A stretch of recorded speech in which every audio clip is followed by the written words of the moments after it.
How's everyone doing?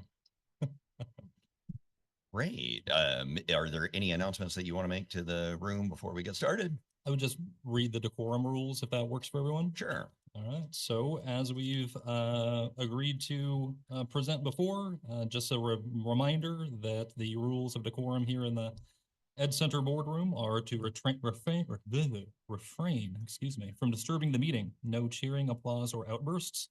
Attendees may not interrupt the business of the bargaining teams. No profanity or foul language. No waving of signs, flyers, or posters. And uh, I went out of order here. I meant to wish everyone a happy new year and thank you for being here. Happy 2025 to everybody, and looking forward to getting stuck into this discussion here this evening. All right. Yeah, fantastic. Happy New Year. Yeah. So we had some brief discussion. It's been a while, the interruption with the holidays, but we had discussed some of the articles that we anticipated being discussed here today. Is that still the associations? I think you were Yeah, we plan to bring Article 120 forward, and you had indicated that y'all had a response to Article 175 on the supplemental retirement, and then I was a bit confused about y'all wanted to discuss Article 210 on life insurance, which sounds great, but you didn't propose a change to it. We did, so would you like us to present that change, and then that can start the discussion? No, so I think appreciate you bringing that up. What I was thinking is, depending on how long, where we're at kind of in the schedule after we discuss 175 and 120, we can address that at that point, how we want to deal with 210. I'm being mindful that 120 is substantive, and not knowing how much time you all might need to make your presentation around that, wanting to make sure that we give it adequate time for that. Oh, okay. I figured 210 was going to be so fast that you wanted to introduce it right away. So. We have Ty Walty here from the district as a subject matter expert for 175. So we were hoping, if it was all right with the association, to start with 175, let her make her presentation, and move on from there. That is fantastic. Okay. Sure. Ty Walty, THAY, excuse me, AIWALTY.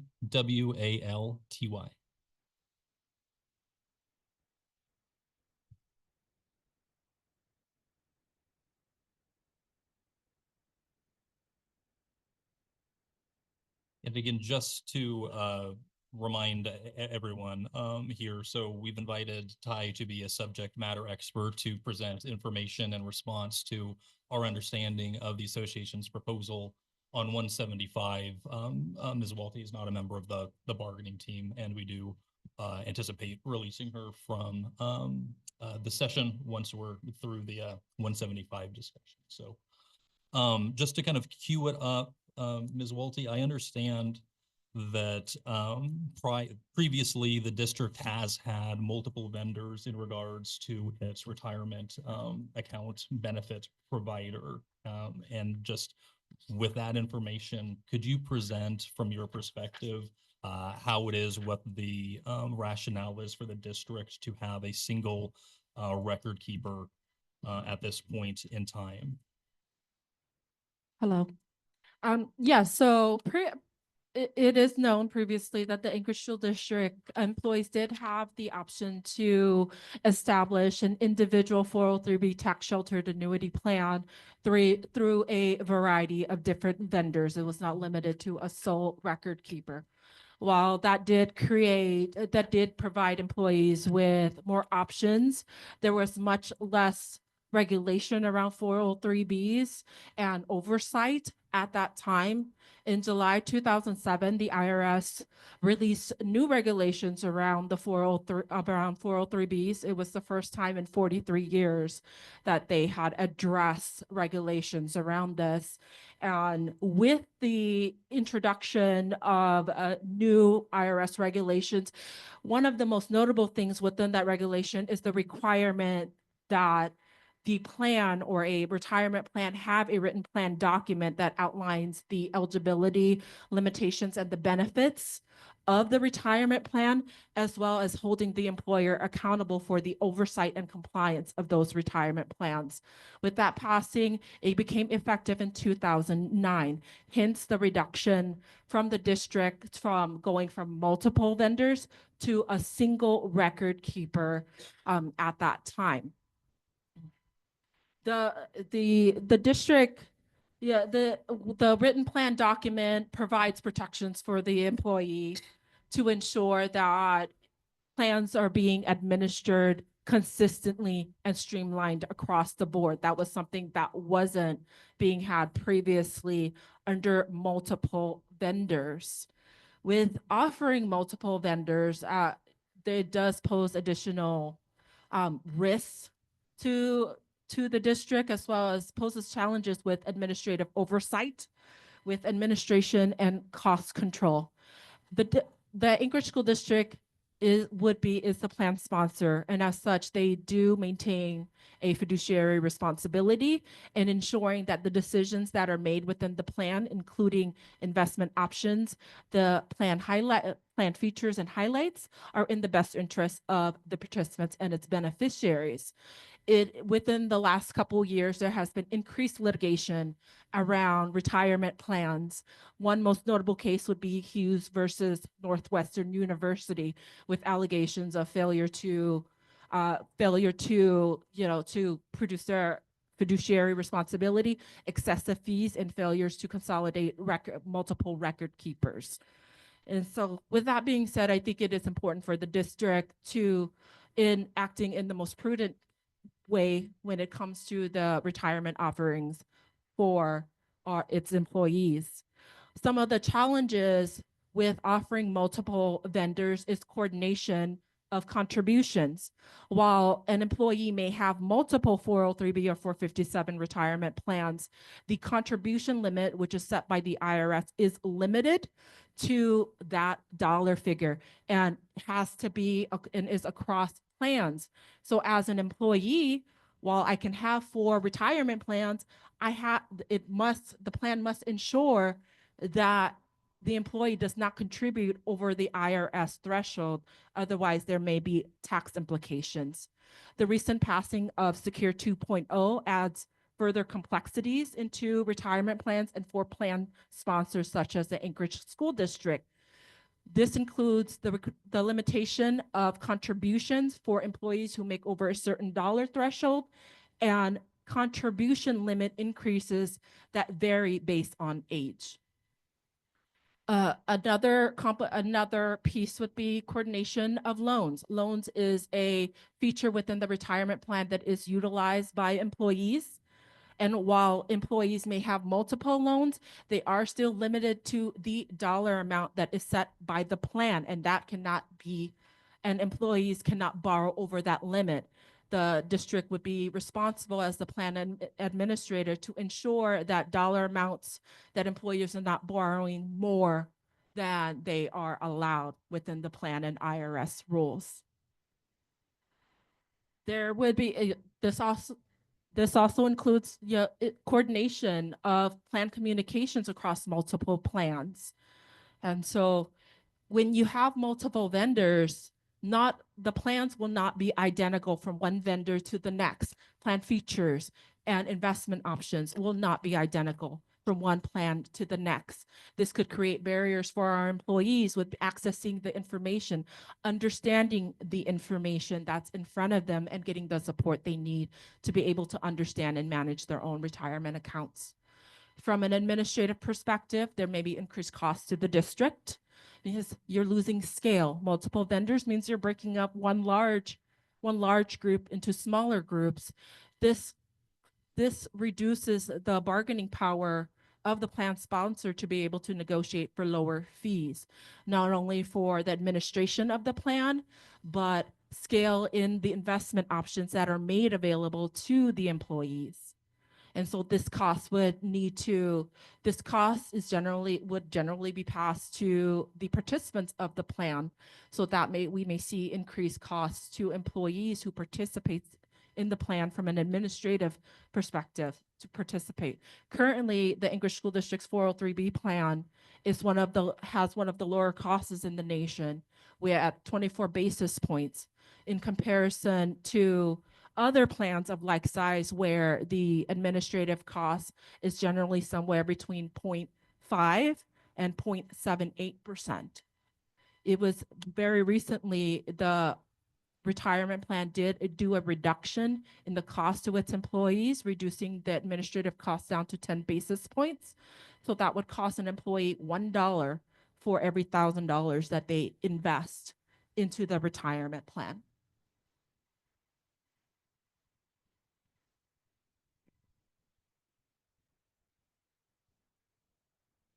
Thank you, Ty. Questions from the association in regard to any of the information that Ms. Walty has presented?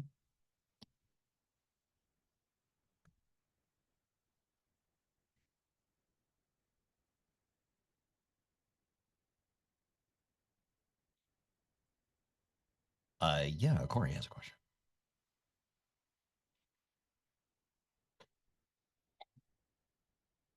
Thank you, Chris. Thank you, Ty, for all that. And I appreciate the district's effort. I was here, and I think many educators were still here when we went from, it wasn't just multiple vendors, it was multiple vendors. It was, if you had 3 people who wanted to participate with that brokerage, the district was willing to set it up. So, and then we all went to Empower, or it was Great West at the time. I guess my question, Ty, is other districts have up to 10 options. I think the Matsu might have 5. I heard that there was, it might have been Lower Kuskokwim. I'd have to look into which one it was, has up to 10 options. And so it seems like if those smaller school districts can manage it, we can manage it. And your membership, after all that's been happening with Empower, they are stuck with Empower, have no control over their state tier 3 contributions, but they would like more control over supplemental. And what I've been told is that some are choosing not to participate in in what district is offering because they don't want more money going to Empower. They want to go to Fidelity or Schwab or some other reputable brokerage and do their supplemental account somewhere else. So I think that's where we're coming from our side, is that we think it's manageable.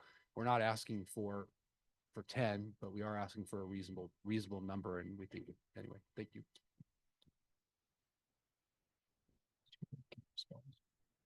It's not uncommon, it's not uncommon for employers to offer multiple vendors when it comes to a record keeper, and I understand the need for variety or diversity in a sense.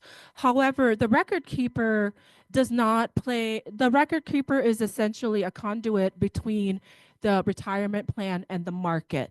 So when we send money to the record keeper, in this instance, you mentioned Empower is holding the money, and then they're making sure that it's invested in the market, as any record keeper would do, right? Whether it was Empower or Fidelity or the Charles Schwabs of the world. Now, I can't speak for these other employers that are offering 5 or 10 different retirement plans, but what I can say is that exposes risks, because I can ask this employer, and we've seen this in litigation, where are they providing the fiduciary oversight of the plans? Because when you offer 5 plans or 10 plans, the investment choices will not be identical between one plan to the next. That requires the plan sponsor to provide that oversight to ensure that the investment options that they have made available to their employees are sufficient, that the fees are low, and that they are performing correctly. In my opening statement, I mentioned the case of Hughes versus Northwestern University. This was excessive fees within the investment options was something that was noted as part of this lawsuit as a concern. So while Empower is not the end all be all for record keepers, the district does have a procurement process, and so this is, and we and the district would go through that procurement process to acquire a different record keeper, should that be in the best interest of the employees in the district.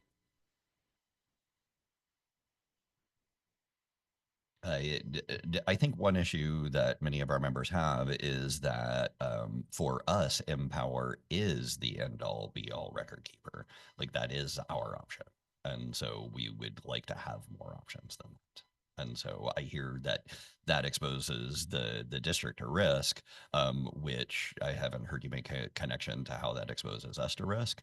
But right now, I mean, you know, you said Empower is not the end all be all record keeper, but for us it is.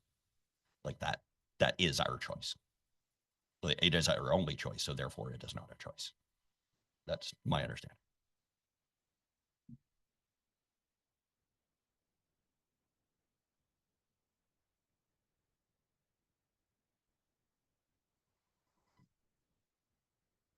Following up on the discussion of the procurement process and reviewing the current vendor or what have you, how often is the vendor choice reviewed, and how often is it possible for, under current practice, for the district to change who the record keeper is?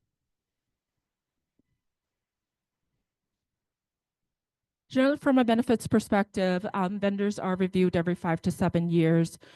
For a record keeper for the retirement plans, this is something that is slated for upcoming review for a procurement process.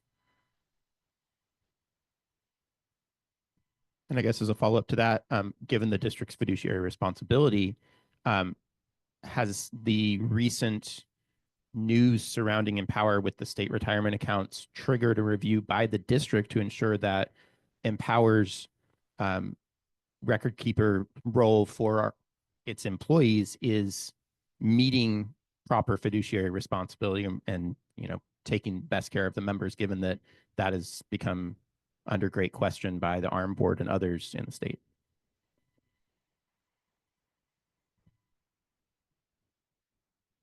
Well, I would say that the state of Alaska is a completely separate plan from the Anchorage School District's plan. And that's something that I do want to distinguish today. The Anchorage School District 403B and 457 is not associated with the state of Alaska's retirement plan, and the decisions made by the state do not trickle into what the decisions that are made by the plans by the Anchorage School District for the 403B or 457 plan. And I completely get that and appreciate it. But my question really centers around the fact that the state and the ARM board came to the conclusion that Empower was failing to properly take care of tier 3 retirement accounts on behalf of public employees in the state of Alaska. And the fact that Empower was failing in that responsibility with that major plan, granted, that's a separate plan, I get that, but Empower as a vendor was having a major failure, and Empower is the only vendor that our members have the choice to use for their 403B and 457 accounts. So is the district looking at that and reviewing to make sure that Empower is actually providing the service that is needed and that there isn't a better option, or that there isn't something that needs to be reviewed and you know, reevaluated there on behalf of the employees of the Anchorage School District? I want to turn this over to Ms. Walty as the subject matter expert. My understanding is that the concerns of the state that I understand you to be referring to have to do with specific choices that were endemic to the state of Alaska's plan. But Ms. Walty, can you speak in response to Mr. Wheel's question? Correct. So with regards Correct. So with regards to the issues with the state, specifically, as I understand, this was an issue with the managed accounts option that employees who were defaulted into had. This was a choice. The plan sponsor is ultimately responsible for the decisions that it makes for its employees. And so from that perspective, it's really the plan, and that would be the state of Alaska, right? Because they are the plan sponsor that made this decision to make the managed account a default option to its employees at that time. As I understood, this was the managed accounts did fall under IRS regulations as a choice, as a qualified default investment choice within the retirement plan. And it was for a period in 2009 before they replaced it with a target date fund. These are the Anchorage School District plan that is not a default choice. that it is up to the employee and the decision by the employee on how they choose to manage their account, including whether they want to manage it themselves or to have an advisory service do it for them.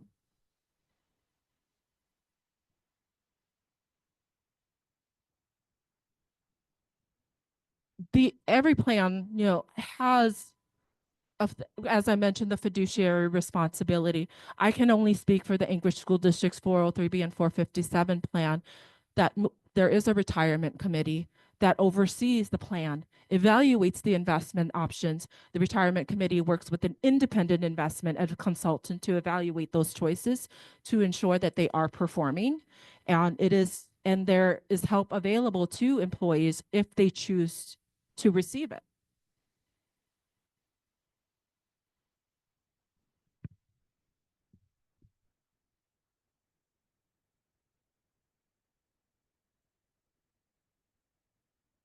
I guess I feel like you haven't answered the question.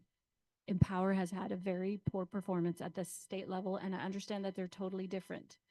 But the AEA members have a lack of confidence in Empower. And what we're asking is, has that triggered a review? You said it's coming up for review. Is that triggering a review of Empower as the only option for our members?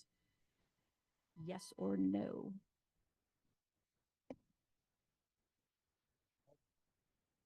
Excuse me, I'll let Ms. Walty add whatever information she thinks is appropriate in response to your question, but I believe she's already testified here that that Empower is already up for review as part of the procurement process for the district. So I don't know that a trigger would be necessarily germane in that context, but please correct me if I'm mistaken in that, Ms. Walty. No, you are correct. The English School District is not ignorant to what has transpired with the state of Alaska. It has the Empower would have been up for consideration regardless of whether the state incident happened or not. So when you say it's up for review, what is the timeline for review? Is you said it happens every 5 to 7 years, right? So when is that happening? And when would we expect any sort of change? That would be within this upcoming year. So the next school year, this calendar year, I don't know. I'm a teacher, I think, in terms of school year. So, I would calendar year. okay, calendar year, great. And because I'm a teacher, is there member participation on this review committee? There is not. So there's no there's no participation of any of our members. Okay. Can you speak to why not? The Anchorage School District plan is not a plan that is designed specifically for one specific group. It is made available to all Anchorage School District employees. And so with regards to the retirement committee, the Anchorage School District is ultimately responsible for plan administration and oversight. Great. So who is on this review committee? Who does the actual reviewing? Or what department? Or is it, can you name people or positions or anything? Yep. So within the retirement committee is composed of several internal members of the Anchorage School District. That includes the Senior Director of Benefits, the Chief Human Resource Officer, the Chief Information Officer, and the Senior Director of Budget and Office Management, as well as our independent investment consultant and FP.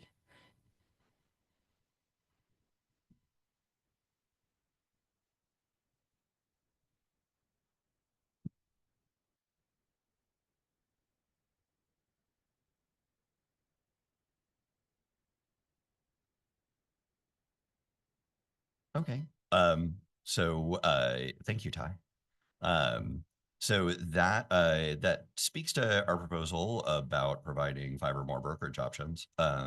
Is there Yeah, I realize it's The a little response. early in the session typically, but before we release Ms. Walty and her expertise from the session, could we take a brief caucus to make sure that we've gotten all the information out here from Ms. Walty that we need to? Yeah, that'd be great. Thanks.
back on the hot seat. I apologize. But I was hoping that you could explain for my edification the difference from your perspective on the RFP process for selecting a record keeper and the district's oversight of its plan sponsor, or excuse me, of its record keeper as plan sponsor. The procurement process is used to acquire a vendor to provide services to the district, versus the oversight of the retirement plans that is internal within the Anchorage School District by the retirement committee. The retirement committee meets on a semi-annual basis, and we sit in a room with the folks that I identified, as well as our independent investment consultant, NFP, and the record keeper. And we review each and every one of the investment choices that are made available within the retirement plan to ensure that they are performing correctly, that fees are appropriate. And in the event that there is a fund that is not performing as expected, we would put that on a watch list for continued review. For example, if a fund were to continue to underperform, the retirement committee can make a decision to remove that fund and replace it with a different choice. These decisions are made within the retirement committee in conjunction with our investment consultant. Thank you. And in regards to your reference to the investment options that are under review and monitored by the retirement committee, can you help me understand the nature of those options and how the specific options are selected? All of the investment options within the retirement plan are selected by the retirement committee. And so those investment choices, those investment options would, the retirement committee would essentially make those decisions on what is made available to the employee, regardless of the vendor. And are those investment options ones that are presented as available for selection by Empower, or are options more broadly available than that? The choices that are made available, those are decisions made by the retirement committee in conjunction with its independent investment consultant. Empower does not present those investment options. Do any of the investment options include investment vehicles offered by brokerage houses identified in the association's proposal to Article 175, if you know? Yes, that's correct.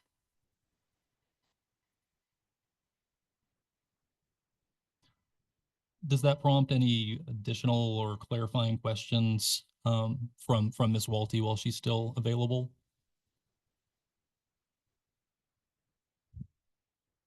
Thank you for that explanation. That was enlightening. I have two questions. My first question is an immediate follow-up to what you just said. So would it be, or what would it look like if, say, instead of Empower, the district chose, I'll just pick Fidelity instead as the record keeper next time around? Would all the investment options potentially be the same? If you have an answer. Yes, that's correct. So regardless of the vendor, in your example, Fidelity, if the record keeper was Fidelity, the investment options that would be made available to participants of the retirement plan would be the same.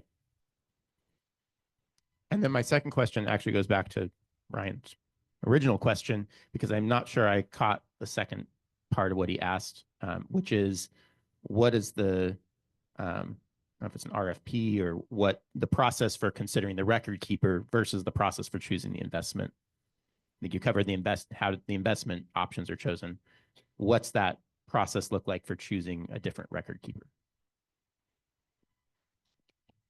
First off, I'll give the lawyerly answer, which I think it follows the procurement process for the district. But Ms. Walty, if you have further information that's specific to the record keeper procurement process, please share. I can't speak specifically in regards to the record specifically for a record keeper RFP. The district does have a defined process, and I would imagine that in this scenario for a record keeper RFP for a record keeper, we would follow that same process that's outlined for the Anchorage School District. Just to clarify for myself, so it's not the retirement committee that chooses the record keeper? My understanding, and Ms. Walty will correct me if my understanding is mistaken, is that the retirement committee is monitoring the investment options that are selected by the plan sponsor. The procurement process is separately conducted. It is to identify and contract with the vendor who will provide the record keeping services. So a separate process for a separate purpose. So the review that you were speaking of before the caucus, that is for the investment options. It is not for reviewing Empower's performance as record keeper and deciding on whether to keep them or go with someone else. I mean, I'm Clarifying question, are you referring to the Yeah. review by the retirement committee? yeah. Retirement committee is reviewing investment options on a regular basis with the benefit of the experts that have been engaged by the school district for that purpose to help them understand fund performance and make appropriate fund selections. Okay, so that occurs on the semi-annual basis that you were talking about. Quarterly is my Oh, understanding. quarterly. Okay. And so the upcoming review for this year is deciding on whether Empower is the appropriate record keeper to go with. I'm just trying to My understand. understanding, based on Ms. Walty's testimony tonight, is that in 2025, it's anticipated that the district's record keeper will undergo a procurement review as part of that normal procurement process. Okay, thank you. That helps me understand.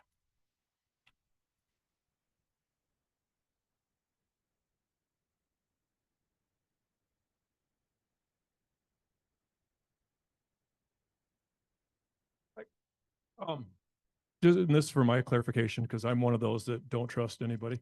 I don't have a 403B. I don't trust Empower or any of it. But anyways, just for clarification, so Empower is basically like this big vehicle, and then a group of ASD people then can choose what funds they can invest in. It could be a Fidelity account, it could, or a fund, it could be just not Empower accounts. Why can't through Empower, there are no Empower? Okay, thank you. And again, this could be my ignorance, but why do we have to have options? Why can't people choose options through Empower of any, if I want to do the Vanguard 500 versus the Fidelity 500 or whatever, is that not possible, or is that against the law? I'm going to turn this over to Ms. Walty, as I think this is very much in her expertise. Within the 403B, retirement plans are governed by IRS rules. The IRS does outline what type of investment options can be made available within a 403B plan. Specifically within a 403B plan, mutual funds is something that's available. And so the retirement committee makes a selection of what that lineup looks like. Currently 22 different investment options that employees can select from in any combination that they choose to do so. That the decisions made by the retirement committee are governed by an investment policy. And so there are guidelines on how the retirement committee makes those decisions. And so the employee can make a selection within those choices that are made available by the retirement committee. There are 22 different investment choices. So, okay, I understand that. So it's just not possible for, if I wanted to invest through Empower in Bitcoin, that's not going to happen. Correct. So there are limitations. So as a participant of the retirement plan, you couldn't decide, I just want to invest in this individual stock option. I want to invest in Bitcoin or EFTs. There are guidelines on what types of vehicles that can be made available within a 403B plan. Thank you. So just to clarify, you don't want mutual funds, but you're into Bitcoin. Got it. That we trust.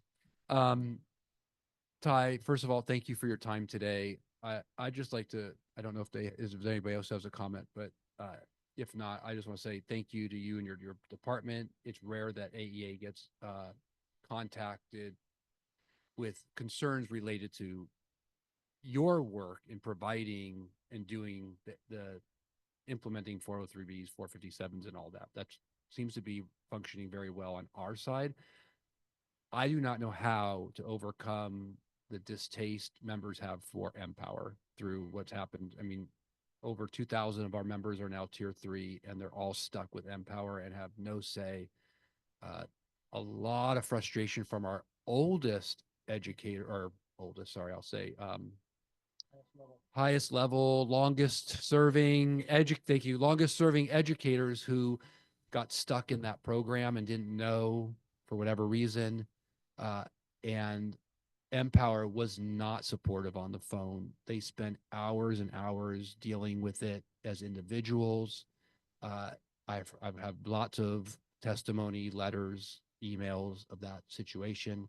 And I think it would behoove us to find, and there are so many good providers out there, probably at equal levels of fees and things like that, that I just think it's time for us to do something more for our members. I mean, they've absolutely asked for it. So that's why we proposed it. Thank you. And I was like Sven, I didn't invest in Bitcoin. It was youth hockey, which kept me from.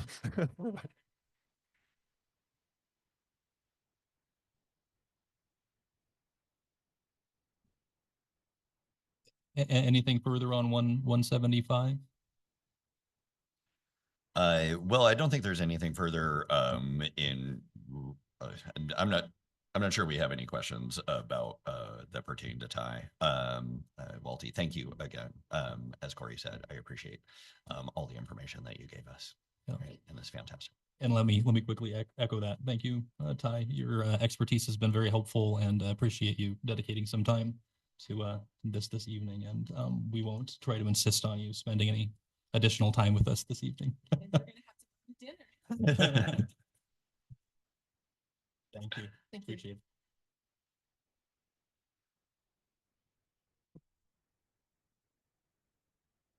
So I guess where we go now is, do you have a response to 175? Do you have a new updated proposal? And not at this time, and I'll tell you that we are looking at it. The district continues to cost out the proposals, and I know that that's been the response in regard to a number of proposals, and really that's on the basis of there being a cost associated with many, if not all, of the proposals by the association, and so wanting and needing to get a handle on what those individual price components are, cost components are, to have a conversation about the overall package and the priorities of the association and the parties among those proposals. So we are working on that, and we will make a counter proposal at the appropriate time. Okay. All right. Thank you. So we have a couple of directions we can go now. I think I think AEA would like to present Article 120. That would be wonderful. Fantastic. We're all ears.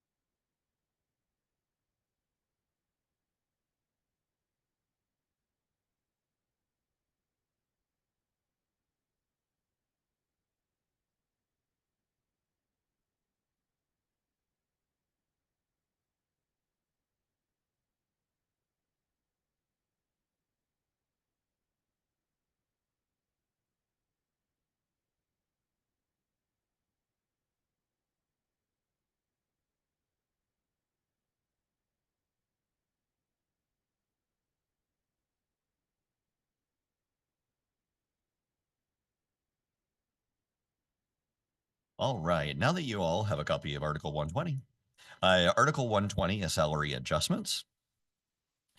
And our first addition that we would like to add to Article 120 is on the second page. and it deals with member displacements.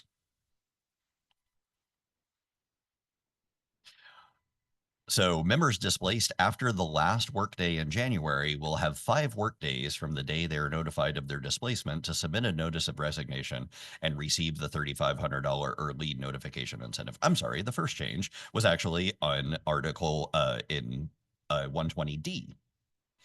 In 120D, so this is on the first page. Sorry, I missed that.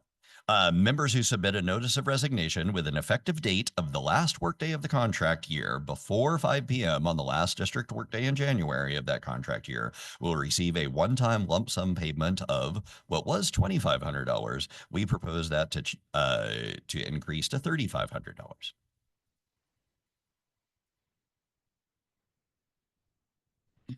Now, sometimes a member is displaced later than that last workday in January.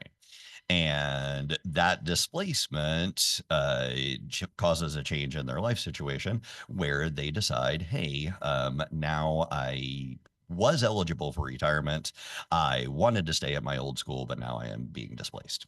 So we would like those members to have the opportunity to be eligible for that one-time lump sum payment. So that is what the new addition on the second page is about. And then after that, we propose we propose more additions to this article dealing with the dealing with appropriate compensation for the increased workload that all of our members are experiencing as a result of the difficulties in staffing. So to that end, we propose an additional subarticle E, displaced and room assignment changes. When a member is directed by their administrator or other designee to move rooms or spaces within a building, the member will be given 1 day paid per diem. And then part 2, when an educator is displaced from one building to another, the member will be paid per diem for 2 days. This deals directly with the compensating members for the extra work that they have to do whenever they have to change classrooms within a building or between buildings. We propose to add a part F. Members shall be compensated by addenda for workloads that exceed the following levels. Workload sizes will be determined on the first day of each month. Excess workload pay will be paid by the last working day of the month. Subsection 1, elementary educators will receive $250 per student per month for students in excess of the following levels: 18 students for pre-K, 20 students for kindergarten, 22 students for grades 1 through 3, 25 students for grades 4 through 5, 6 students for special education pre-K, 15 students for special education resource K through 3, 18 students for special education resource 4-5, 6 students for self-contained specialty programs, and 22 students, based on average of all classes they work with, for specialists.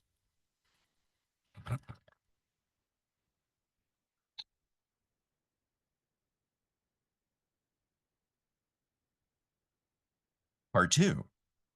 Secondary educators will receive $50 per student per month for students in excess of the levels below. For general education teachers, that would be 140 students. For physical education teachers, that would be 200 students. For co-teaching teachers, that would be 90 students. For special education resource teachers, that would be 90 students. Fine arts, that would be 150 students. Life Skills 1, 9 students. And Life Skills 2, 6 students, 3-to-1 intensive funding formula requirements. And Adult Community Transition, 15 students.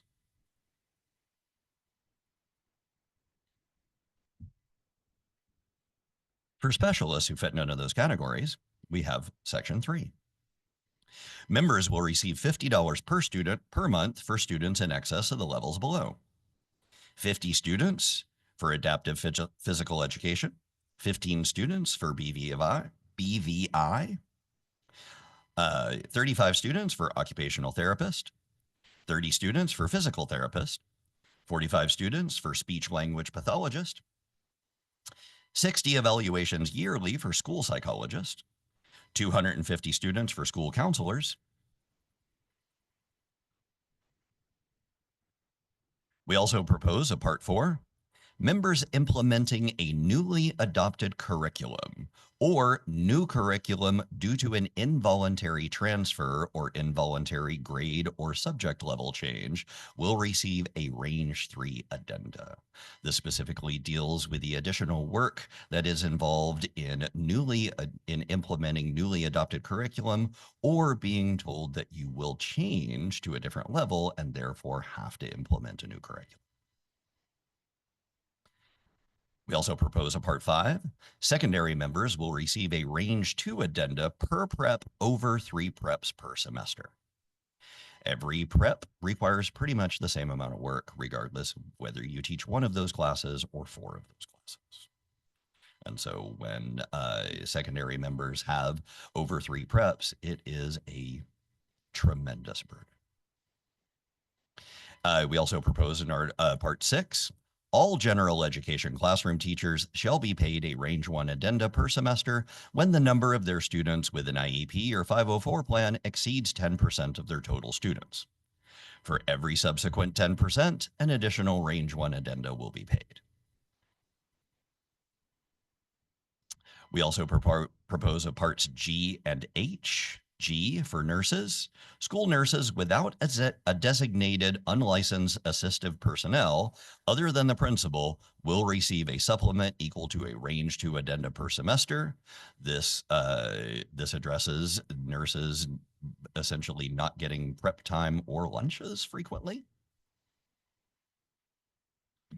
And then Part H, mandatory trainings. We all have mandatory trainings that are due by the end of the first quarter. And those mandatory trainings are to be done on our own time. We propose to get paid for that time. Members will receive an additional day of personal leave as referenced in Article 330 for completion of mandatory training set by ASD and or DEED.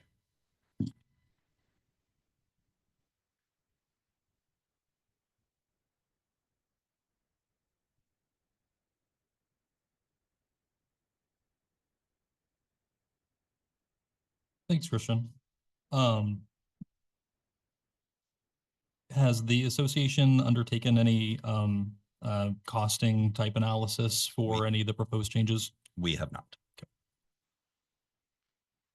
But I would add that that we're doing the work. There is a certain amount of work that is reasonable for a full-time employee. And then there is all of the work that needs to be done because classroom sizes are increasing, workloads are increasing, and there is a dwindling supply of people to do the work. And therefore, all of that additional work needs to be done by someone and is currently being done by someone. That's us. And if you can't bring in more people, then you should pay for people to do the work.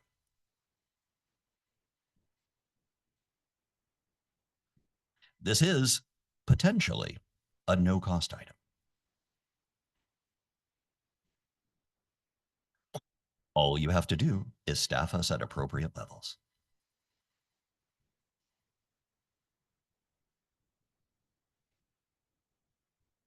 Thanks, Christian.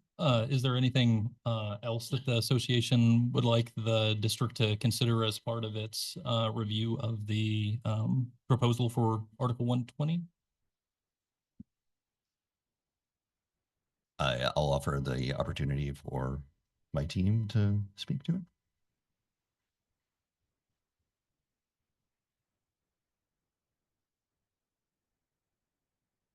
Okay, it's me again. Hi. I have 25 kindergartners at the beginning of the year, according to M-class benchmark beginning of the year. I had 13 that were red, which means they are well below grade level, and we have to then monitor and start TIFs and have MTSS meetings. Those TIFs take a long time to update, and then I'm progress monitoring. My middle of the year benchmark data shows that I now have 9 students that are well below, and 5 that are yellow. So we're growing a little. However, my partner teacher, of her 24, she has 18 that are red, that now she is going to have to start those TIFs and do all of the MTSS data. We are sending home our M-Class Home Connect paperwork tomorrow, along with their report cards. And as kindergarten, we're the first ones that these parents have encountered AK reads and the new curriculum and state requirements. So we are about to have a lot of extra conferences because I can say, no, sorry, not conference time, but what teacher is going to do that? So my partner teacher is about to have 18 conferences with parents that are scared, thinking their kid is going to be retained or they're failing. And it's our job to meet with them and give them some comfort. And it's a lot of work. On top of that, we're also having to do all of the speech referrals for 25 kids. And being with the littles, our job is to teach them everything, how to people. So that's on top of the curriculum. We're doing all of the SEL stuff and the math stuff and covering boo-boos and blood and boogers and throw up. That happens a lot in our grade level.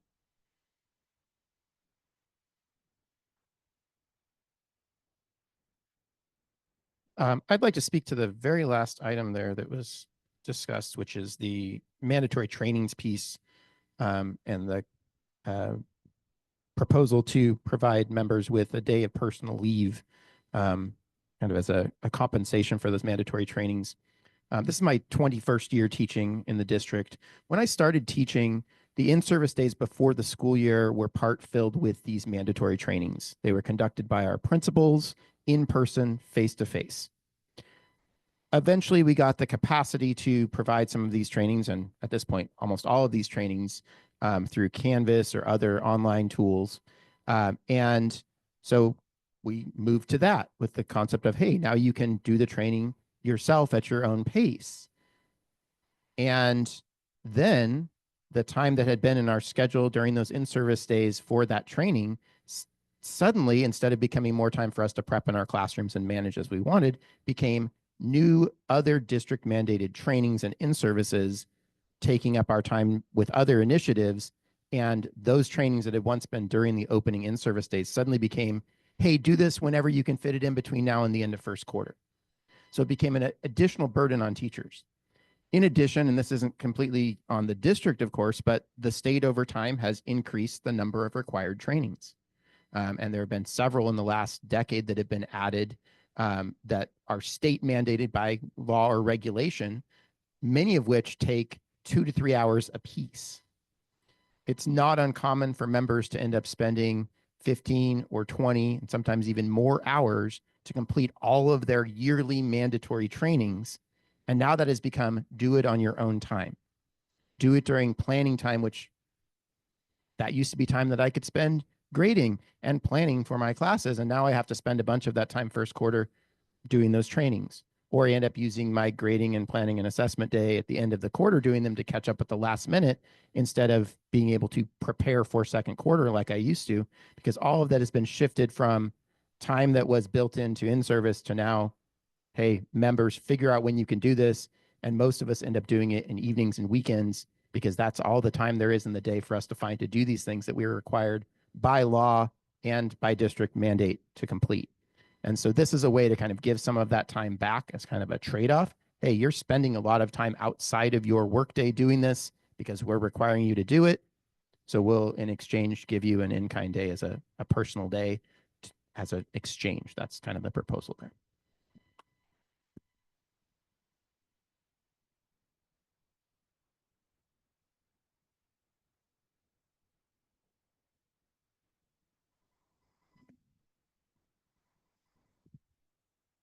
Hello. Just sort of to sort of segue off of what Lib was saying, on section E, the displaced room assignment change, that's another one that I know I have and other teachers been personally impacted. There have been moments where at a principal's discretion, teachers have been asked to move, change rooms, oftentimes at the beginning of the school year. And the sort of rationale behind it oftentimes is really kind of it's the principal's discretion, but really it sort of amounts to is what the principal conceives of as being useful, and to what teachers they want next to others, and they'll take into consideration the needs of some teachers and programs and not others. But once those are imposed upon teachers, like especially at the beginning of the year, that does significantly cut into the already limited prep time we were speaking to. So on top of all the trainings and then on top of the end services, now it's like, by the way, you need to remove all the posters, all of the stuff from your room, all the supplies, move them to a different room, in the same building, and really for oftentimes like not taking into consideration any particular one teacher's needs, but rather another. And that becomes also a significant burden, particularly at the beginning of the year when you're scrambling oftentimes if you have a new prep that you're trying to do additional research, you're trying to develop new lessons, you're trying to kind of map out the year. And then you're being asked to also take the time to do this. I know myself, oftentimes I was spending many hours at the beginning of the school year, well into 4 or 5 o'clock, trying to kind of do all of that and then trying to then go home and do all the additional planning. So I think this provides at least not only compensation, but perhaps a disincentive for those room assignments and changes to be those decisions to be made sort of capriciously. Like if this does create an incentive for, if we're going to ask teachers to take on the burden of changing those rooms, that it comes at a cost, and that will maybe sometimes make people be a little bit more deliberate in how they decide to make those decisions.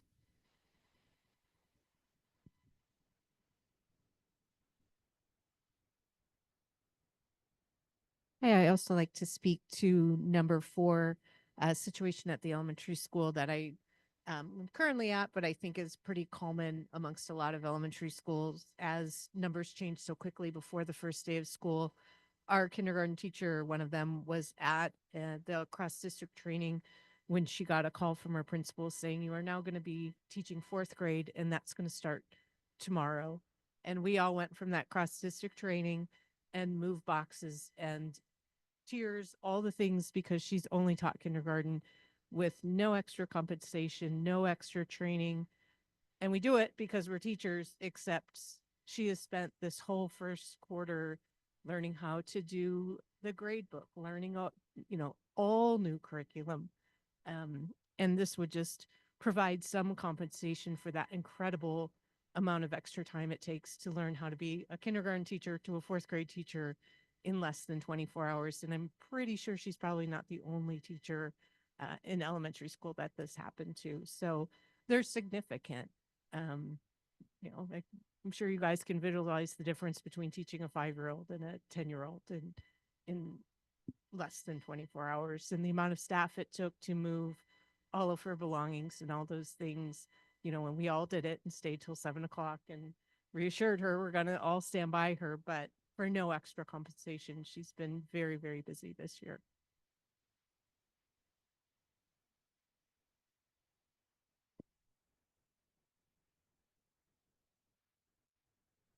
And I'd also like to add that the numbers given in part F, these are not proposed caps. These are these are levels after which we will be compensated. These are reasonable workload levels beyond which we should be compensated for the additional work that is already being done, and that is taking away. I mean, if we're going to be putting in the extra work, we should at least be compensated for it.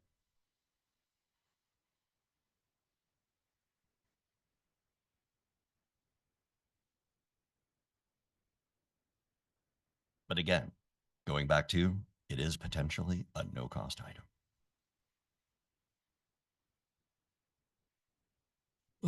Thank you very much for the information, the presentation, the advocacy on behalf of your membership. It's given certainly a lot for us to think about and discuss. And to that end, would propose that we take a caucus to review and come back here in 20 minutes.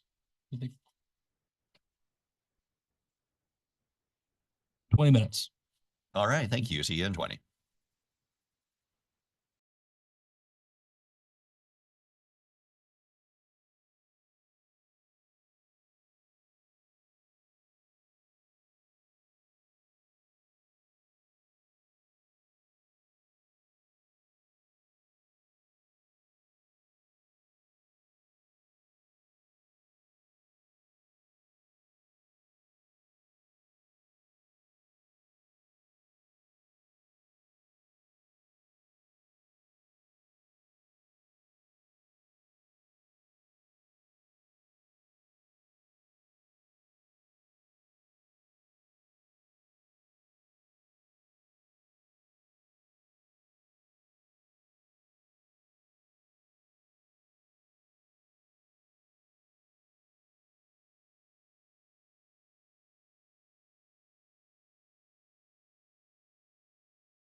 But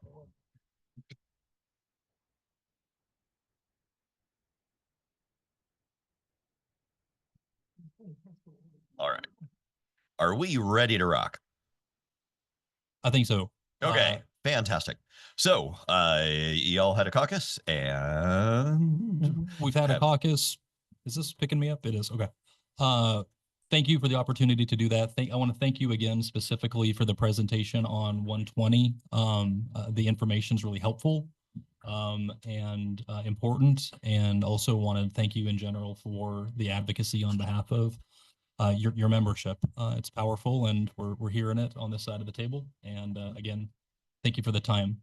We've taken 120 under consideration. We are continuing to cost it out, and that will continue to take some time. Obviously, there's a lot of parts in there. Your point regarding the potential cost neutrality of that language is taken. However, we are going to do some additional cost analysis on that provision, and that's where we're at on that tonight. We had talked about 210 prior to the session. We've made a request to the insurance carrier for more specific pricing information for what has been proposed by the association, and would like to get that back from the carrier to inform that conversation about that piece specifically. Also wanted to say in general, in regards to 210 and all the proposals that are included in the association's initial proposal, to the extent that we receive those proposals across the table and have the opportunity to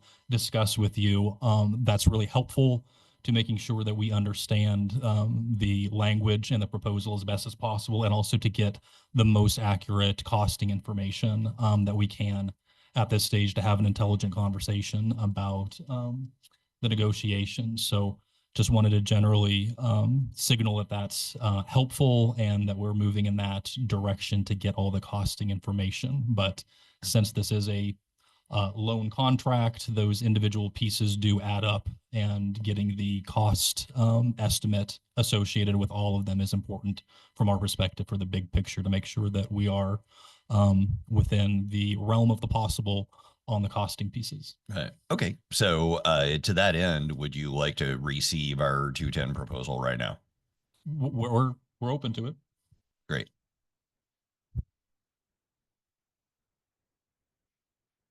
$210.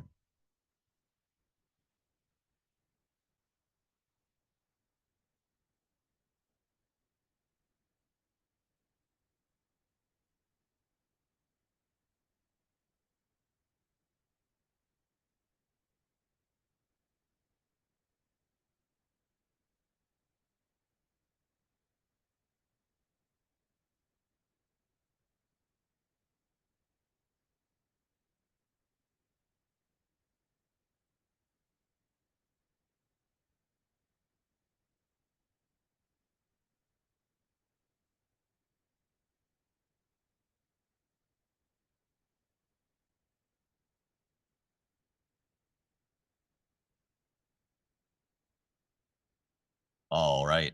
Just so everybody knows what it is we are discussing. Article 210 deals with life insurance, an article that hasn't been touched in a very long time.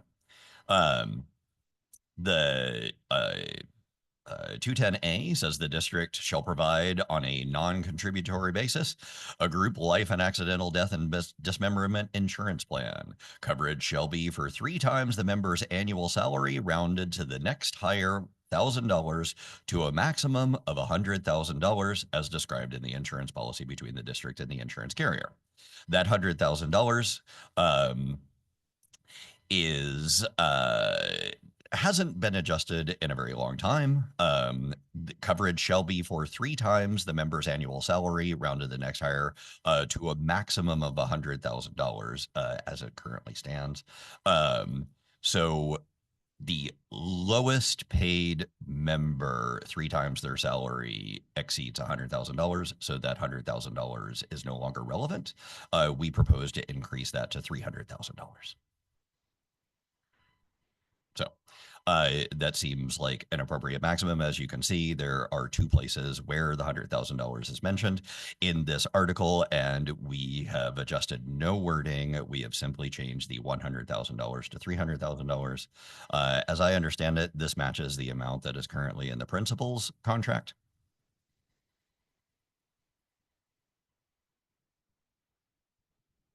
And so that is our proposal for 210 life insurance. Do you have any questions? I don't think so. And we have not costed this. Thank you, Christian. I don't believe we have any questions. It's a straightforward proposal, and thank you for passing that across and making the presentation. As I mentioned, the request has been made to the carrier, as I understand, for more specific costing information as to what's been proposed in paragraph A here. In regard to paragraph B, it's my additional understanding that that is a program that the carrier would have to approve, and that communication has been initiated by the district as well. So we're awaiting some additional information relevant to that proposal in that regard as well. So not in a position to respond beyond that at this point, but have begun to gather additional information about the costing piece. Okay, thank you. And just on November, I forget what day it was, but early in November, we exchanged, no, it was late in November. Yeah, the 20th or 22nd? 20th, yeah. On November 20th, y'all received our entire initial proposal. So there's no need to delay on costing it. We haven't adjusted the proposals. And so if y'all would like to cost it out as soon as possible, you know, you don't have to wait for us to present things in this format. You can start doing that ahead of time. And certainly the district has undertaken costing analysis upon receiving the proposal. However, the conversations that we have here with the association are meaningful and help guide our understanding of what specifically is being proposed. And we don't want to presume to understand perfectly everything, although we do read and analyze. You know, this conversation is important to that. So your point is well taken, Christian. We do feel like the discussion about the individual proposals is also important for the costing analysis and conversation. Okay. So those are the articles that we propose to present tonight. Do you have any additional things to bring forward? Not in regard to articles. These are the ones that we discussed, and I do think it was beneficial that we connected in between the bargaining sessions, and hopefully we can continue to do that to make productive use of time. I believe we're scheduled for next Wednesday. We're holding time open for a session next Wednesday, but this was, I think, that was the one date in January that the team was available, but the boardroom is not. That's right. We are currently working on a location right now. We've got it narrowed down to a couple places. We just have to look at availability. And so we'll be getting that information to you very soon. Okay.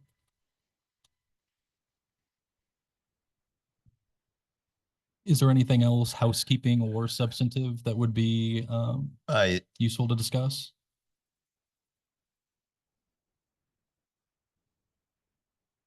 Sorry, we're a bit discouraged. We thought we were bargaining until 8, but I hear that there's nothing else to bring forward. We could continue to bargain, but I think we would need a brief caucus to talk about that. In the meantime, I can tell you that we have ground rules printed out and ready to sign. So we don't have to do that right now with an audience watching. We can get that done. That sounds great, Christian. What I'd propose is whenever we do conclude the bargaining session, maybe we could have a brief sidebar to discuss and hopefully sign that. Yeah. Okay, great. And then we do have a few information requests. We have these printed out so that you so you can read them.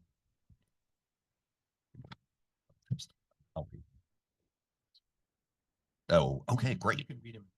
Oh, well, there we go. All right. It's just, we didn't practice this. This is off the cuff right now. All right, fantastic. Well, I'll just read it right here. So AEA information request for ASD.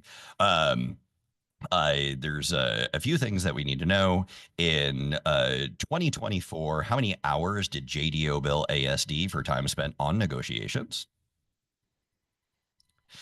A list of ASD personnel by position, principal, totem, ace, etc., who fill the UAP role shared by school / site. All district workers' compensation claims for the first semester of the 24-25 school year. All district worker compensation claims for the first semester of the 23-24 school year, and all workers' compensation claims for the first semester of the 22-23 school year. Addenda itemized for each elementary school. I have a list here. We got addenda for certain elementary schools, but we don't have it for all of the elementary schools that we're looking at. So there's a list here, including College Gate, Fire Lake, Kincaid, Clatt, Lake Otis, Muldoon, Northwood, Creekside, Ravenwood, and Ursa Minor.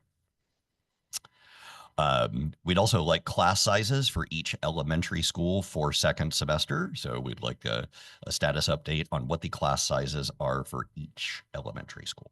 That way everybody knows what we're dealing with.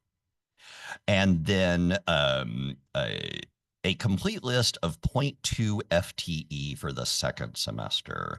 We had asked for this for the first semester, and we got a list of a variety of things that included 0.2 FTE, but also included a lot of other stuff. And it also seemed to, from our understanding, exclude high school. And so we'd like a complete list of who's being paid an extra 0.2 FTE for the second semester.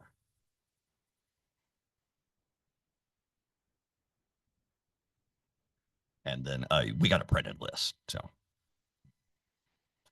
bullets. Thank you. This will confirm that we've received the request for information in writing. Great. Okay, so you mean like an email or something? No. Oh, I understand that's that- what was just passed to our yeah, team. that, Was that, yeah. Okay. Yep, just confirming while we're on the record here that we did receive that request in writing, since I think we had an understanding that we would make our requests in writing. All right. Fantastic.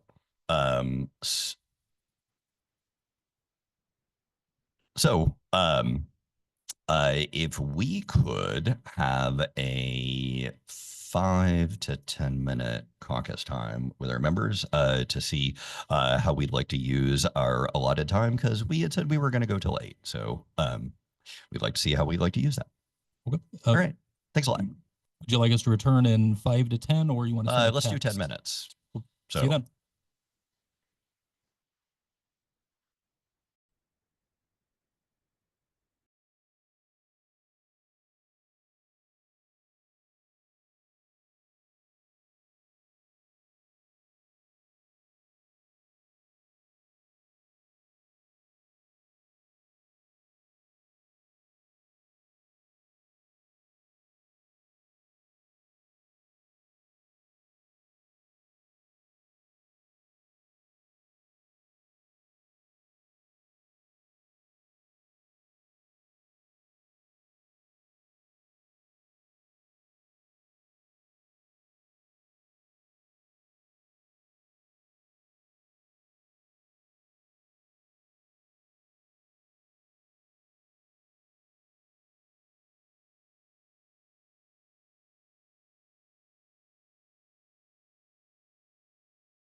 in the interest of getting articles out there for discussion, we took a look and we have a few articles that we both opened. So we figured that was a great starting point. We will start with Article 125.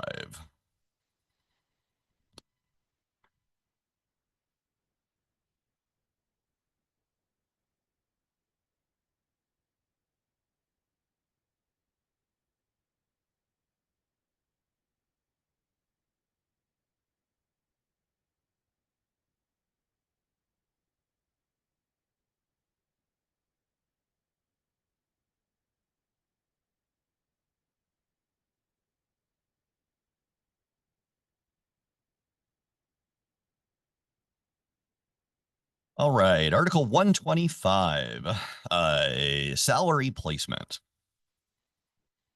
Salary payment. Oh, I'm so sorry. That's salary placement is a totally different article. Okay. So, salary payment. All right. Currently, each member shall receive annual salary in the following manner. And then there's a list of employees hired prior to 2017, and then the way that members hired after that date are paid. We propose to strike all of that in Part A and say that members shall have the option of selecting one of three payment plans. One, members could select every other Friday during the school year. So 20 equal checks. 26 checks, 20 to be paid every other Friday during the school year, and the remainder paid in a lump sum on the normal biweekly payday of the pay period encompassing the last day of school. Or option 3, 26 checks to be paid every other Friday. We don't propose any changes to parts B, C, and D. But part E, is E a new one? Yeah, okay. So the E should be bold. Yeah, okay.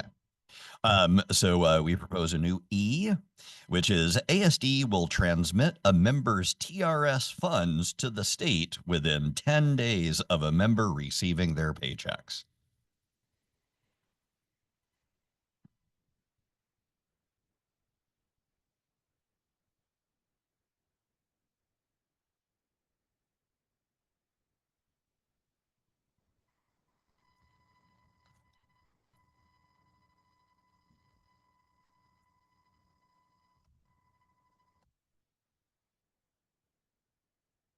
Which Thanks, Christian. Just one clarifying question from me.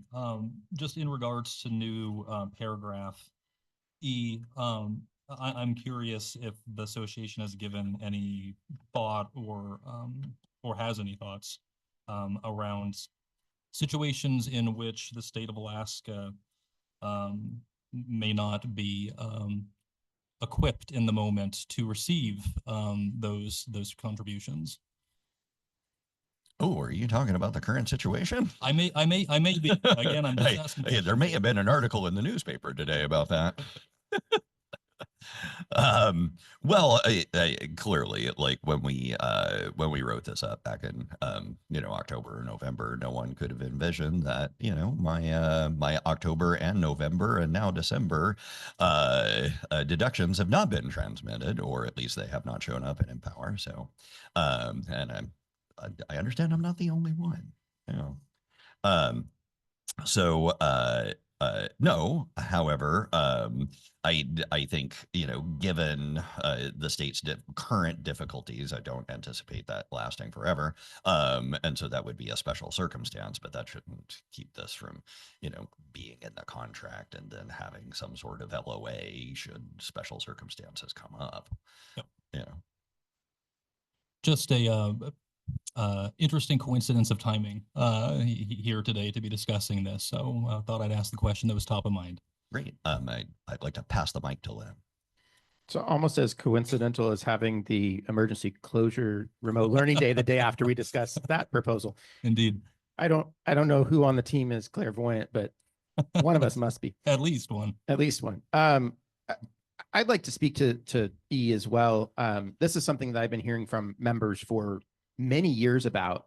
And the concern has been that the payments are going to the state anywhere from, I think, 30 to 60 days after the paycheck is issued, which the paycheck is coming, after the, pay period has ended by, I think, 15 days with the way the accounting works. So the concern is, for every day that money is not in a member's retirement account, there's a loss of potential earnings on that money. And, particularly with 75% of our members, or more than 75% now, being tier 3 members who are relying completely on the ups and downs of the market, the more time their money has to increase in investments, the better. And so the sooner it gets paid, the better. I also am a little bit concerned, and I think the current circumstance is obviously something we have to bear in mind. But just from what I've been reading in the media about the current issue with the state, it sounded like from the most recent communication sent from the state that the state has provided a way for employers to now make those payments. And I'm seeing heads shake no. So that's what I read in the state's memo. And if that's not really the case, then that's unfortunate. But we are very concerned by the fact that members are not having the opportunity even to earn just basic interest on the money, let alone potential investment returns. Yeah. So even, even had what has occurred in the past couple of months not happen, you can see that this has been an issue for our members for a long time. We have been concerned for a very long time of timely submission of our funds so that we can get our funds in the market to access any gains. That's why we have our funds in the market. And so getting it in there within 10 days seems, well, it's definitely something that our members need. Thank you. We hear that concern, and without attempting to minimize or marginalize that, just to echo, I think Marty's reaction, I too read that statement by the state and do understand that that is their position and that it is not one that the school district agrees with, unfortunately. So again, realizing that that is a current topic and that this proposal by the association goes beyond today's headlines.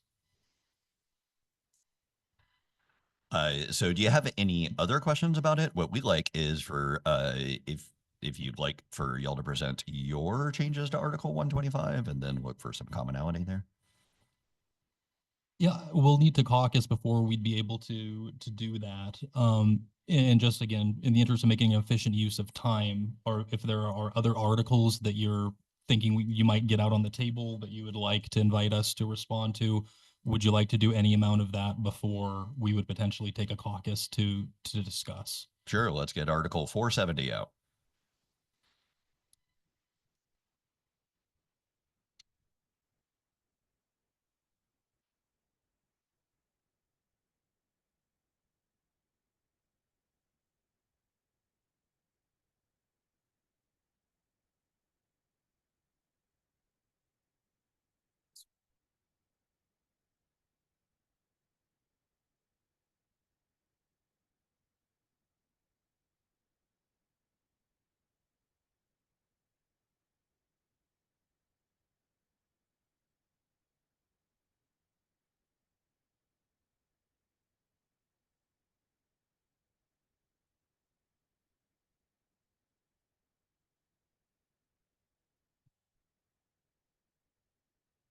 All right, now everybody's got a copy of our proposal for Article 470. 470 is on classroom coverage. So, Article A, a principal or designee may, the original language said request, we propose a principal or designee may direct a member to cover a class when a substitute is unavailable. If there is a substitute, the member may refuse the assignment. If a member who provides coverage during instructional planning time, a member who provides coverage during instructional planning time shall be given the option of either equivalent instructional planning time or financial compensation at, and here's the change, the original said $40 per hour. We propose to change that to the member's hourly rate, which is per diem divided by 7. And we propose that no member will be required to involuntarily cover during instructional planning time more than 1 time per month. If the member elects time in lieu of financial compensation, the time must be received within 5 days in which the coverage occurred. And here's where we propose to add, or double the normal financial compensation will become the remedy. Currently, it is simply financial compensation, but we propose that it be double the normal financial compensation. Our next proposal is to change Part B. Whenever an elementary class is divided and split, so there is no sub available, and the elementary class is split into 2 or 3 or 4 groups and then put into other elementary educators' classrooms. When a class is subdivided into 2 classes, each educator providing coverage will receive $40 per hour. The original said 30. If divided into 3 classes, each educator providing coverage will receive $30 per hour. The original said 20. And if divided into more than 3 classes, each educator providing coverage will receive $25 per hour. We propose to strike the current wording in Article C that says that the member has 10 working days from the end of the week in which the coverage occurred to submit a classroom coverage form. We understand that that's not current practice. And so we tried to align with the district's current practice, if I understand it correctly, that financial compensation for classroom coverage will be paid as added duty through the district's addenda system.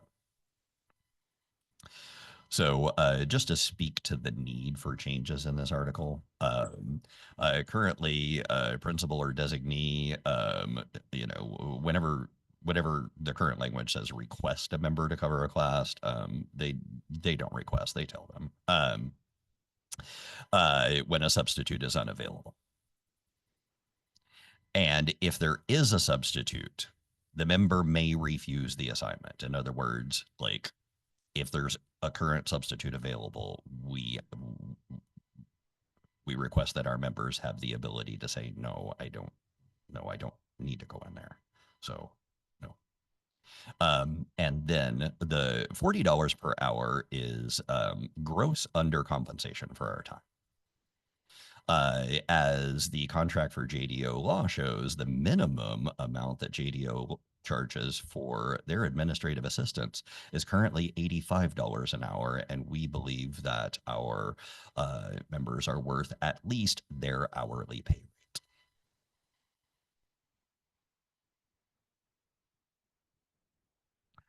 Also, a number of members are being directed to cover during their planning time many times per month. This occurs because they work in a building where they're the only ones with planning during that time. And so if there is a member that, if there are several members out and not enough subs pick it up, well, there's only one person. And that person gets hit over and over and over and over and over again. And that $40 compensation does not come close to compensating them for their time. So we would like limits to be placed specifically once per month on how many times this can happen. Just as there are limits in how many meetings, after school meetings, our members are directed to attend, we believe that there should be limits, specifically 1 time per month, on how many times they could be told to go in and cover during their instructional planning time. Right now, when members elect time in lieu of compensation, because it's really time that they care about the most, that time is rarely given to them. And so it reverts back to the compensation of $40 per hour, which means that there is no incentive to provide them for time. This member is not getting what they asked for. So therefore, they should be compensated double. And we have not costed this out.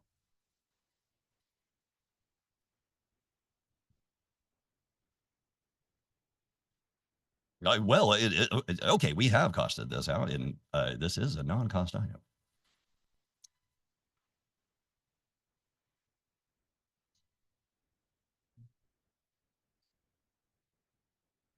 Oh, all right. And one of our members has a few thoughts on this as well. I just thought I'd give a little bit of perspective. In the school that I work, we, by the end of the third week of the school year, had been all the way through the teachers in our building. And we were back around to asking people to do it a second time. Our administrative assistant has been really good about trying to be as fair as possible and not ask the same person every single time when they can help it. And of all the administrative assistants that I've worked with in the last 2 decades, I think she's probably done the best of trying to balance that and keep track of it. And it's a huge beast. But it took about 3 weeks, and we'd already gone through the entire list of people, which is over 60 teachers in my high school. In the first quarter of this school year, I covered for other teachers as many times as I did the entirety of last school year. This is a problem that is getting worse and worse because there are just not subs to cover these jobs. So we're asked to do it more and more. And I also want to just speak to the compensation piece. I've long felt it a little bit insulting that when I do extra work, I get paid far less than my normal hourly rate. In the rest of the work world, you do extra work, typically you get time and a half. And so here we're asking just for our regular hourly rate for the extra work, because here's what happens. If I had covered a class today during my planning time, which today was a block day, so that was 80 minutes of planning time, during which I graded student papers and I prepared lessons for the next couple of days, and I worked on some sub plans because I have a day that I'm going to be out next week.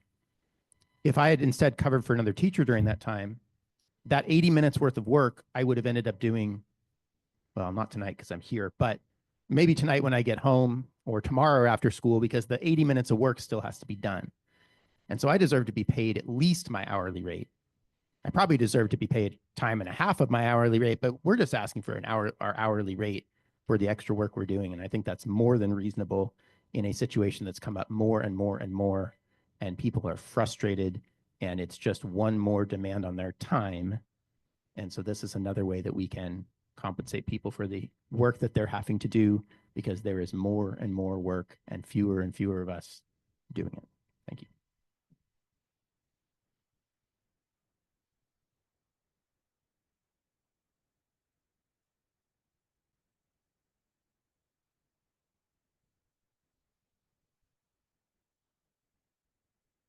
Okay. Just again to segue off Lim once again, a little bit of extra texture, like in addition to what he's saying about the shortage and having to rotate through people, there's also an enormous amount of inequity depending on when your prep time is.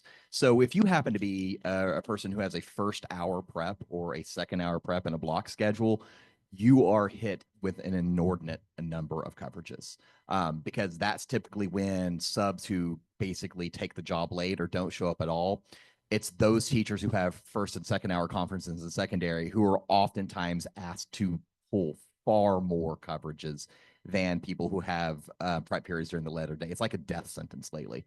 And so that is also another piece of this, is that it's disproportionately falling on certain teachers to have to do an inordinate amount of coverages for other teachers, especially those who have their prep periods in the morning.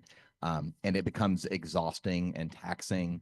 And it really begins to impact their ability to be an effective instructor in their own classrooms, right? Their students begin to suffer as a result of them having to do all of these multiple coverage because they're getting papers back late sometimes. If it's just a struggle to keep up.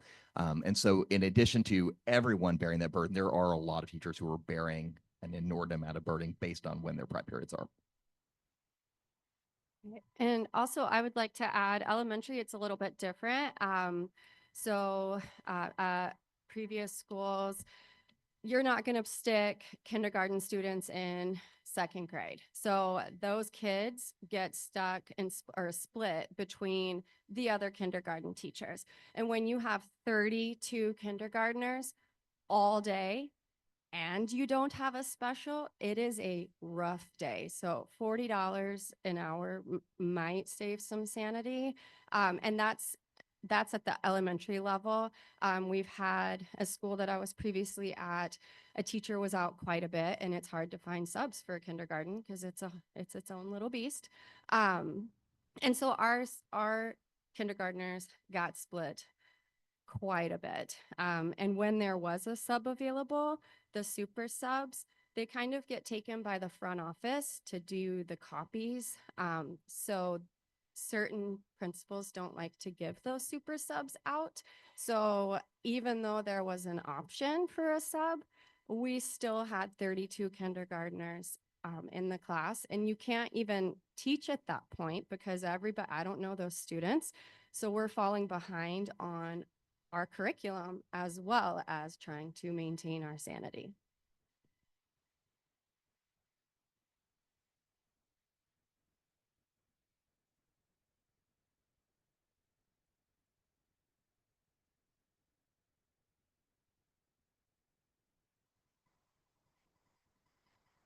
I appreciate hearing your stories, team.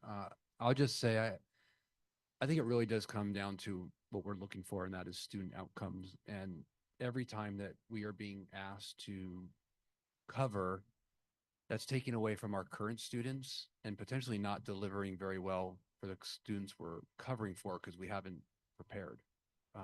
So I do want to back up a minute, and although that this is very hard for educators, we know retention is a big issue.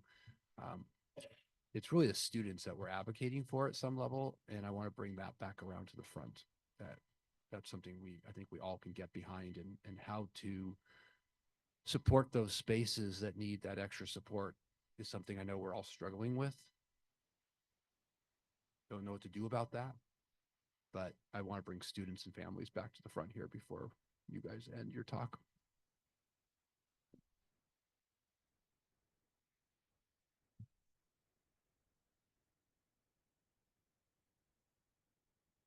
And I would also like to add that just to build on what Corey is saying, I would love for this article to never be used.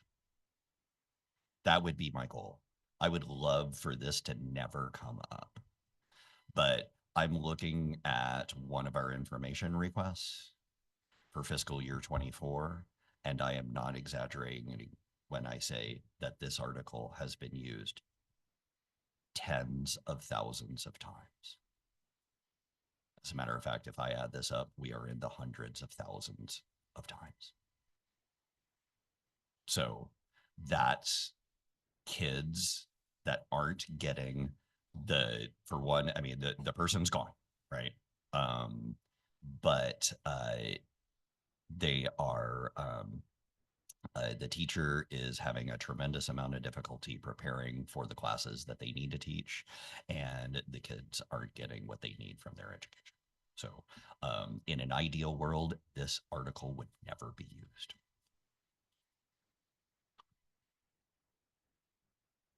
All right, cool. Thank you. That was helpful, and I appreciate you sharing and echo Mr. Aist's comments that this was informative and helpful. So we've received since the last caucus 125 and 470 from the association. Is there anything? All right, let's bring it forward. We're going to go with Article 110, which is salary schedule basic conditions.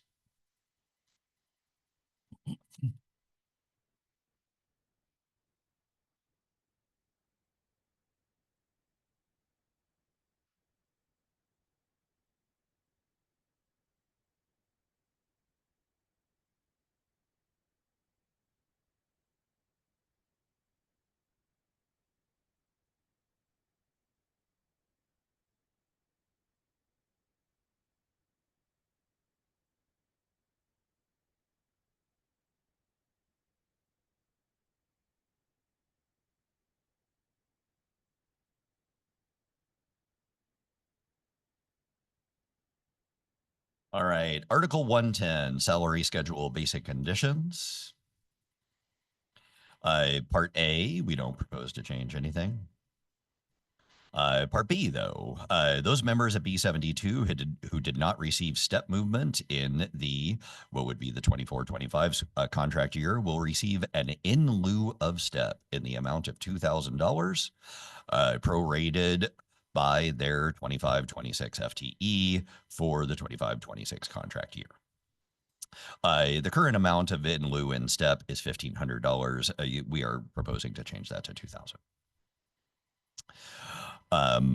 We also propose to change the doctorate and master's supplement. Right now, they are currently very low, and we would like to see them increased. So a member whose highest degree of educational attainment is a doctorate degree will receive, they currently receive 3%. We propose to increase that to 7% annual salary supplement, subject to the conditions below. A member whose highest degree of educational attainment is a master's degree will receive, currently the level is 1.25%. We propose to increase that to 5% annual salary supplement, subject to the conditions below. And then there's conditions describing receipt of doctorate and master's degree supplements. We propose to strike the language that says doctorate and master's degrees other than in the field of education are acceptable only if they are in or relevant to the member's current subject area of teaching. Approval of degrees in areas other than the member's current teaching assignment will be at the discretion of the district and will be granted upon the program needs of the district. We propose to strike that language. If a person has achieved a doctorate or master's, we believe that they should be entitled to those supplements. There is currently no highly qualified status anymore, and frequently, people they've achieved a certain level of education, and they, in our estimation, have earned those supplements. Moving along in the article. The next change is in Part F. The district shall provide, currently, the district provides up to 8 years of experience credit, which is great. That was increased from the 6 whenever I joined, though I got 0. Not sore about that at all. But that's a state level thing. That's not a district thing. Anyway, in Part F, we propose that the district shall provide all prior experience credit for placement on the salary schedule at the time of hire. And then in Part G, which deals with national board certification, members who hold certificates from the National Board of Professional Teaching Standards shall receive, currently the level is $2,000 per year. We propose to increase that to $5,000 salary supplement each year for the life of the certificate, or 10 years, whichever is shorter. A $5,000 payment shall also be paid for certificates or advanced training for occupational and physical therapists only, that the district judges to be comparable to that conferred by the National Board of Professional Teaching Standards. So we don't propose to change any of the language other than the amount of the compensation. And $5,000 reflects a recent change at the state level as well, so we felt like that was appropriate. And those are the changes to Article 110, salary schedule basic conditions. Ooh, yes. Just to take note on the doctorate, the 7% that physical therapists are a hard position to fill within the district, and almost all new physical therapists now have to have their doctorates. So increasingly, as our PTs are going to age out, hiring those, attracting those younger physical therapists is going to get more challenging. And that extra compensation, because they do hold a doctorate degree, is something to consider.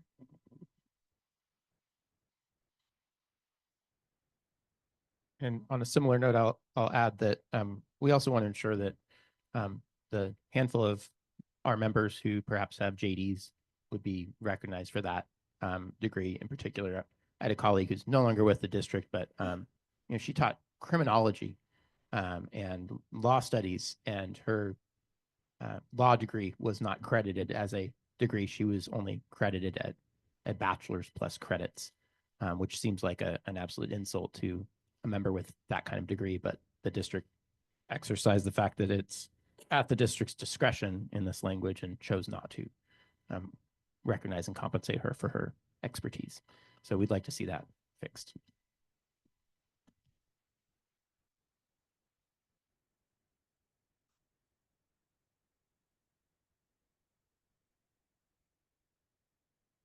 Thank you. Again, I appreciate the comments. Is there anything further you guys wanted us to consider in regard to the proposal for 110? No, not for Article 110. No. Would this be an appropriate time to take a caucus? This would be a fantastic time to take a caucus. That would be great. Let's do that. 10 minutes? Sure.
Are we back?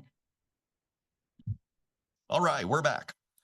We would like to pass ASD's proposal for 125 for discussion. Great.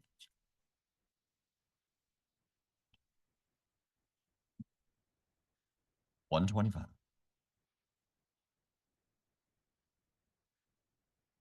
Thank you.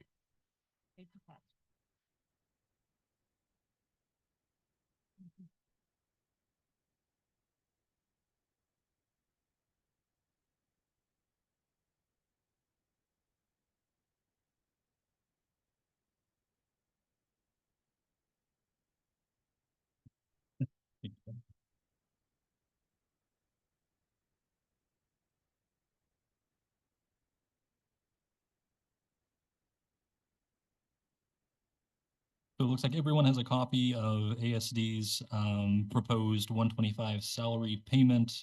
Very quickly, the change proposed by the district here is the elimination of the 10-pay schedule that had been subparagraph A1 and essentially consolidating the payment schedules to the new A1, 12 payments, 9 of which shall be paid on the basis of 1/12 of the annual salary, et cetera.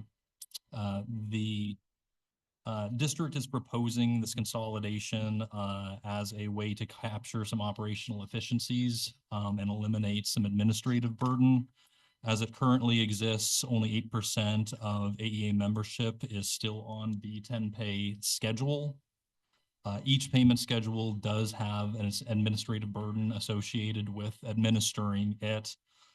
With limited district staff, that does represent an additional burden on their ability to perform their tasks in payroll. Each different payment schedule also presents potential opportunity for there to be errors specific to that payment schedule, and having consolidation into one payment schedule does some work to reduce those possibilities.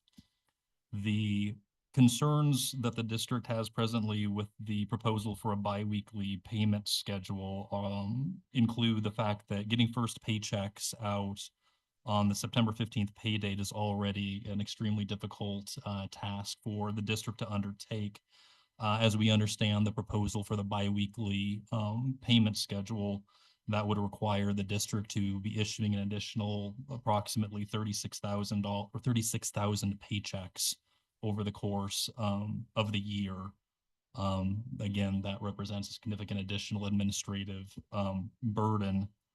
To the extent that that's at all feasible, I think that it would be necessary that this be relying and leveraging a punch in, punch out time management system in order for that frequency of pay to have a chance operationally. So those are the district's concerns with the association proposal at this point. Again, ASD is trying to consolidate the existing payment schedules. We understand AEA's proposal to expand them. We view that as a particularly difficult and expensive proposal to add a biweekly option essentially to 125. So that is the basis for and rationale behind the district's proposal on 125 and moving in the direction of consolidation rather than expansion of schedules.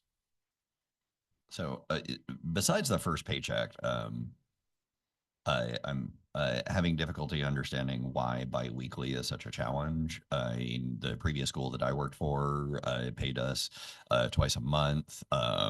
Other employees in this school district are paid twice a month, or every other week, is my understanding. So, like, I don't understand why it's in a special challenge for our members. Well, to introduce a payment schedule, which does not currently exist, as I understand it, for AEA membership that would have a greater frequency of pay is necessarily going to require issuance of more paychecks than are currently issued.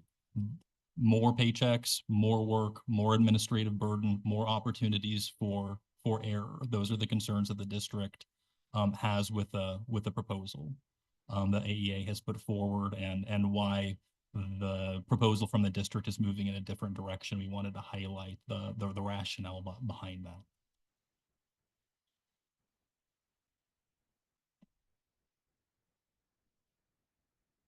And one last a note here in regard to AEA's proposal, we are going to explore what is possible in terms of new proposed subparagraph E, timing of transmission of member funds to TERS. So we will pursue that and hopefully have additional information available.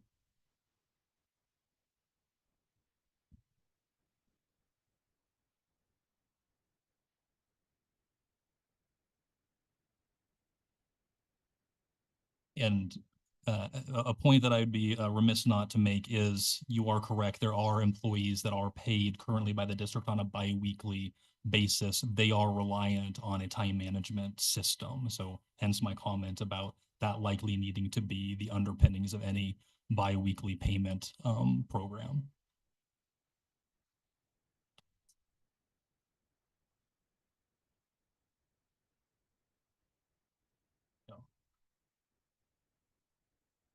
And to add approximately 3,000 additional people to a biweekly payment schedule is also going to be an administrative lift. Again, this is just the practical realities of doing anything differently than is being done currently. There are costs associated with it, and that is the district's concern. Okay. So we need to keep doing it that way because that's the way we've been doing it. Nope, that's not what I said. Okay. Well, I mean, like you said, switching from one to the other involves extra costs. So, I mean, what I heard is like, hey, we've been doing it this way, and there is a cost to switching. So the status quo under 125 indicates two payment schedules. That is the status quo. The district is proposing to consolidate to one payment schedule, which from our perspective allows for some operational efficiencies and a reduction of administrative burden. To move in the other direction and to move from two payment schedules to three payment schedules, particularly if that additional payment schedule is a biweekly one, does involve some serious additional work by district staffs to simply administer that what would be a new payment schedule for AEA. That's the simple reality.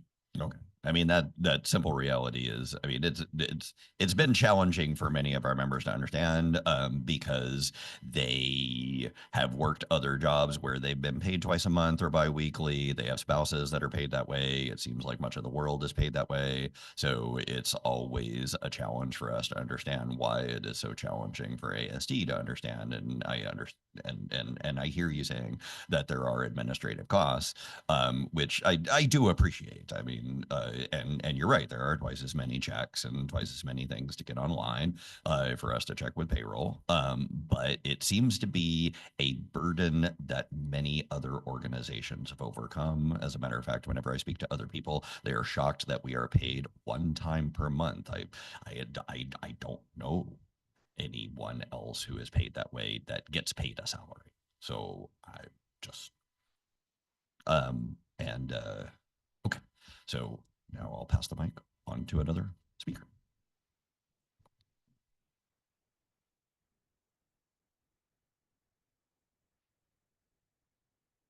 Would it be possible to research this a little bit more? Maybe talk to Juneau, Sitka, a couple other school districts that are already doing this and maybe find a solution. I kind of heard Christian's comment, and maybe I wanted to add to it. If the first payment, the first paycheck is the burden, I think there's a resolution that could be found, a common resolution for both sides. And so I think that you want to go to a one payment system. So do we. Like, let's figure it out. So Appreciate that comment, Corey. And what I'd commit to do and what I think will make sense is to follow up with our payroll staff to get more specific information about what's possible if there are additional concerns beyond what we've identified here, but to move that conversation forward. And to that end, if there are additional questions that might be appropriate for us to take to the payroll department and seek clarity on, I'd be happy to collect those questions from you here this evening. One question might be, I heard you mention cut checks. I'm assuming we're not cutting any checks anymore. It's if I said cut, I misspoke. Issuance, I think, would be the more appropriate. I mean, are you talking direct deposit? or are there still members getting personal paper paychecks? Okay. Yes, my understanding is there are members who are receiving paper paychecks in addition to direct deposit. In any event, there is a issuance and payroll administration component, regardless of the method by which the paycheck is transmitted. All right. Thank you. I look forward to that cost analysis on that. Thanks.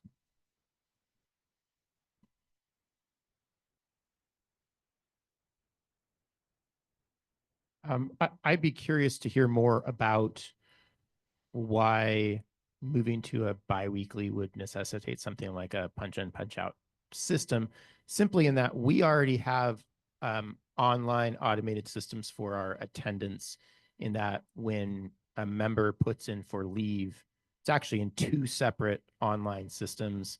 We put it in ASOP, and that then somehow transfers over to EMP Center as well. So it's there, it's logged in a district online system. I'm not understanding how that translates to additional staff time to do something with something that's already in an online database.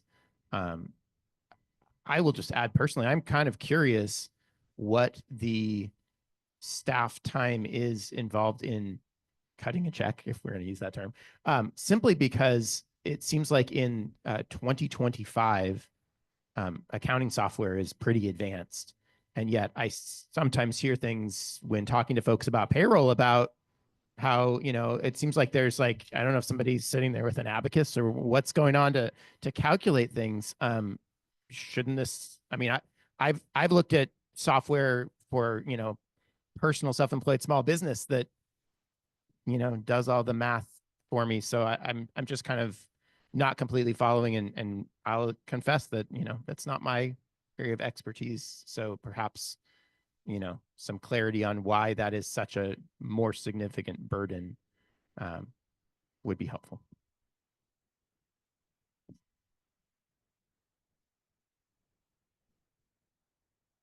Thanks, Lem. And yes, I'm certainly not a payroll expert. I don't believe that we have one available on our side of the table at the moment. So rather than misspeak, your question's heard. We'll see what additional information that's reliable we can get in response. Yeah, that'd be great. I mean, just to make progress, because it seems like we have interests that align here, and just to make progress on this, I think like if you could communicate to us like a better understanding of why it is such a burden, just other than saying, hey, it costs more, because yeah. Certainly, and I'll represent that our one of our interests in presenting through Ty Walty here today was to do exactly that, which is to provide information that I think is useful to both sides, from someone with the expertise to speak to those things. So point well taken, Christian. And actually, maybe I'll just add to the list. How much more? I mean, I'm legitimately interested in what the cost would be, because there's a difference between if it's a cost of, $30,000 or $300,000 or $3 million, especially when you're talking about across 3,000 employees. If the cost is $10 per employee, yes, that's some money, but that's also, there's a benefit to the members that they can realize by having what they are asking for, which is biweekly pay, that might be worth, if the cost is reasonable. Yep. Point well taken. And I think grounding these conversations, or this conversation specifically, and conversations in general, in the anticipated costs to the extent that those are knowable or estimatable, is wise. So completely agree with you on that front.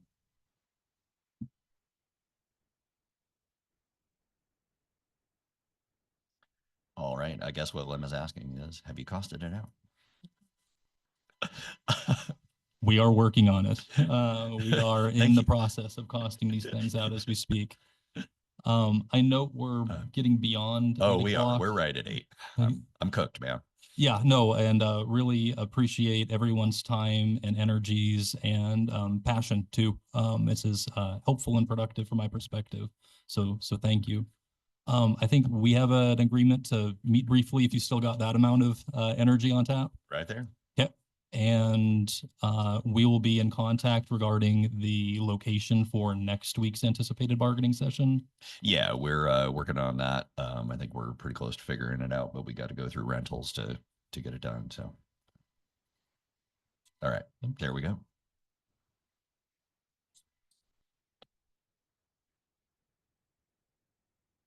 All right, thanks a lot. Thank you. Good night, everyone. Be safe out there.